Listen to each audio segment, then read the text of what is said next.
Hi all, welcome back to my channel. ಎಲ್ಲರೂ ಹೇಗಿದ್ದೀರಾ? So ಇವತ್ತು ನಾನು ನನ್ನ ಲಿಪ್ ಪ್ಲಮ್ಮಿಂಗ್ ಬಗ್ಗೆ ತೋರಿಸ್ತೀನಿ. ಸೊ ನನ್ನ ಲಿಪ್ಸ್ ನೋಡಿದ್ರೆ ವೆರಿ ಸ್ಮಾಲ್ ಆಗಿ ಕಾಣುತ್ತೆ ಅಲ್ವಾ? ಕೆಳಗಡೆ ಲಿಪ್ ಒಂಚೂರು ಬೆಟರ್, ಆದರೆ ಮೇಲ್ಗಡೆ ಸ್ವಲ್ಪ ಸ್ಮಾಲಾಗಿ ಕಾಣುತ್ತೆ. ಸೊ ಹಾಗಾಗಿ ಇವತ್ತು ನಾನು ನಮಗೆ ಪ್ಲಮ್ಮಿ ಆದ ಲಿಪ್ ಹೇಗೆ ಕ್ರಿಯೇಟ್ ಮಾಡಬೇಕು ಅಂತ ತೋರಿಸ್ತೀನಿ. ನಾವು ಆಪ್ರೇಷನ್ ಮಾಡಿಕೊಂಡು ಪ್ಲಮ್ ಮಾಡ್ಕೋಬೇಕಾಗಿರೋ ಅವಶ್ಯಕತೆ ಇಲ್ಲ. ನಾವು ಇಲ್ಲಿಗಾರು ಹೊರಗಡೆ ಹೋಗುವಾಗ ನಮ್ಮ ಲಿಪ್ಸ್ ಪ್ಲಂಬಿಯಾಗಿ ಕಾಣಬೇಕು ಅಂತಂದರೆ ಹೇಗೆ ಮಾಡಬೇಕು ಅನ್ನೋದನ್ನು ನಾನು ಈ ವಿಡಿಯೋದಲ್ಲಿ ತೋರಿಸ್ತೀನಿ. ವಿಡಿಯೋನ ಸ್ಕಿಪ್ ಮಾಡಿದೆ ಎಂಡ್ವರೆಗೂ ನೋಡಿ, ನಿಮಗೆಲ್ಲರಿಗೂ ಯೂಸ್ಫುಲ್ ಆಗುತ್ತೆ.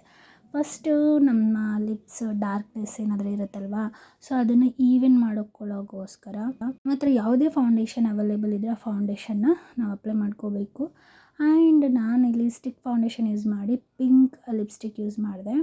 ಸೊ ನಾನು ತೋರಿಸ್ತಿರೋ ಹಾಗೆ ಲಿಪ್ ಲೈನಿಂಗ್ ಮಾಡ್ಕೋಬೇಕು. ನಿಮ್ಮ ಹತ್ರ ಲಿಪ್ ಲೈನರ್ ಇದ್ದರೆ ಲೈನರಿಂದ ಕೂಡ ಈ ಥರ ಮಾಡ್ಕೋಬೋದು. ಸೊ ನಾನು ಲಿಪ್ಸ್ಟಿಕ್ಕಿಂದನೇ ಮಾಡ್ತಾಯಿದ್ದೀನಿ.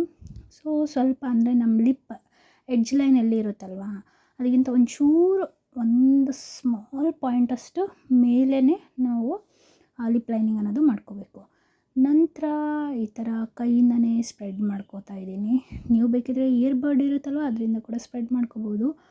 ಸೊ ನಿಮಗೆ ಗೊತ್ತಾಗ್ತಿದೆ ನೋಡಿ ಡಿಫ್ರೆನ್ಸು, ಒಂದು ಸ್ವಲ್ಪ ನಮಗೆ ಪ್ಲಮ್ಮಿ ಲಿಪ್ ಅನ್ನಿಸ್ತಾ ಇದೆಯಲ್ವ.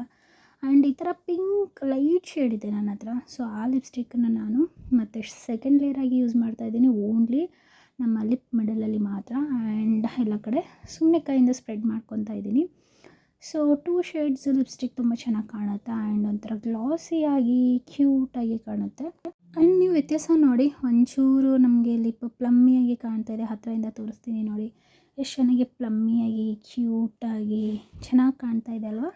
ಈ ಟ್ರಿಕ್ ನಿಮ್ಗೆ ಇಷ್ಟ ಆದರೆ ನೀವು ಖಂಡಿತ ಟ್ರೈ ಮಾಡಿ. ಎಲ್ಲಿಗಾದರೂ ಫಂಕ್ಷನ್ಸ್ಗೆ ಹೋದಾಗ ನಿಮ್ಮ ಲಿಪ್ ಪ್ಲಮ್ಮಿಯಾಗಿ ಬ್ಯೂಟಿಫುಲ್ಲಾಗಿ ಕಾಣುತ್ತೆ. ಆ್ಯಂಡ್ ಈ ಥರ 2 ಶೇಡ್ಸ್ ಲಿಪ್ಸ್ಟಿಕ್ ಅಂತೂ ಸಖತ್ತಾಗಿ ಕಾಣುತ್ತೆ. Small trick and change whole look. So ಎಷ್ಟು ಕ್ಯೂಟಾಗಿ ಕಾಣ್ತಿದೆ ಅಲ್ವಾ? ಹೋಪ್ಫುಲಿ ನಿಮ್ಮೆಲ್ಲರಿಗೂ ಕೂಡ ಈ ವಿಡಿಯೋ ಇಷ್ಟ ಆಯಿತು ಅಂತ ಅನ್ಕೋತೀನಿ. ಇಷ್ಟ ಆದರೆ ನನ್ನ ಚಾನಲ್ನ ಸಬ್ಸ್ಕ್ರೈಬ್ ಮಾಡ್ಕೊಳ್ಳೋದನ್ನು ಮರಿಬೇಡಿ. ನಾನು ಮತ್ತೆ ಒಳ್ಳೆ ವಿಡಿಯೋ ಜೊತೆ ಸಿಗ್ತೀನಿ. ಬಾಯ್.